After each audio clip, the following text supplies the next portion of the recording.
শিৱসাগৰ জিলাৰ ভুটিয়াপাৰত যোৱা ইংৰাজী 12 জুন তাৰিখে এটা তৈলখাদত বিস্ফোৰণ ঘটি যি গেছ নিৰ্গত হৈ আছে আজি 5 দিন উকলি যোৱাৰ পাছতো ONGC কৰ্তৃপক্ষই গেছ নিয়ন্ত্ৰণ কৰিব নোৱাৰা কাৰ্যক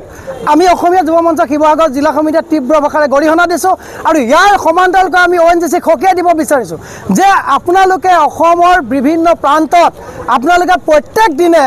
আমাৰ পৰা তেল উৎপাদন কৰি কোটি কোটি টকা সংগ্ৰহ কৰাৰ বিপৰীতে কিন্তু আমাৰ জনসাধাৰণৰ জীৱনক লৈ যেনে ধৰণে হেতালি খেলিছে এই কাৰ্য কেতিয়াও আমি মানি নলওঁ আৰু ইয়াৰ সমান্তৰালকৈ এটা কথা আমি খকিয়াই দিব বিচাৰিছোঁ ONGCৰ আমাৰ ED গৰাকীক যে 12 তাৰিখে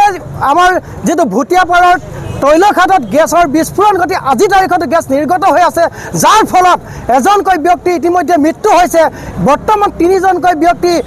অসুস্থতা হৈ চিকিৎসাধীন হৈ আছে আৰু বৰ্তমানলৈকে গেছ তাত নিয়ন্ত্ৰণ কৰিব পৰা নাই তাৰ পাছতো 70টাকৈ পৰিয়ালে বৰ্তমান সময়লৈকে আশ্ৰয় শিবিৰত তেওঁলোকে অংশগ্ৰহণ কৰি আছে যে তাৰ পাছতো ONGC ইমান এটা ব্যাগুম তেওঁলোকৰ বিষয়া কৰ্মচাৰী থকাৰ পাছতো গেছ নিয়ন্ত্ৰণ কৰিব নোৱাৰা কাৰ্যই যে ONGCৰ চৰম গাফিলতি আৰু অকৰ্মণ্যতাকে প্ৰমাণ কৰিছে সেয়েহে আমি 7 দিনৰ সময় দিছোঁ 7 দিনৰ ভিতৰত যদি ONGC কৰ্তৃপক্ষই আমাৰ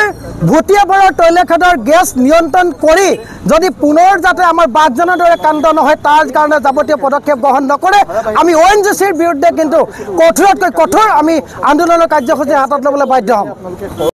সাধাৰণ জনতাৰ ওপৰত জনসাধাৰণৰ ওপৰত হেতালি খেলা বন্ধ কৰক ONGCৰ দলালগিৰি নচলিব ONGC হয়